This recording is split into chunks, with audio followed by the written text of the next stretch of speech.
அன்புக்கும் அருளுக்கும் என்ன சார் வித்தியாசம்?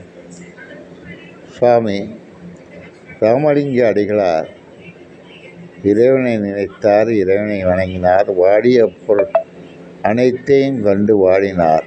ஒரு நாள் இறைவன் அவருக்கு அருள் புரிந்தார். இறைவனோடு ராமலிங்க அடிகளாரோடு கலந்தார். அப்பொழுது கண்ணீர் விட்டு அழுதார் சுவாமி ராமலிங்க அடிகளார். அப்பொழுது இறைவன் கேட்டான், உன்னில் பிரதியாக இருந்தபோது அழுதாய், உன்னுடன் கலந்து விட்டேன், ஏன் அழுகிறாய் என்று கேட்டார். இறைவா, இப்பேற்பட்ட இன்பத்தை எனக்கு கொடுத்தாயே, எனக்கு மட்டும் கொடுக்கலாமா? இது நியாயமா? எல்லா உயிர்களுக்கும் இந்த அருளை நீ கொடுக்க வேண்டாமா என்று கேட்டான். அவன்தான் ராமலிங்க அடிகளார்.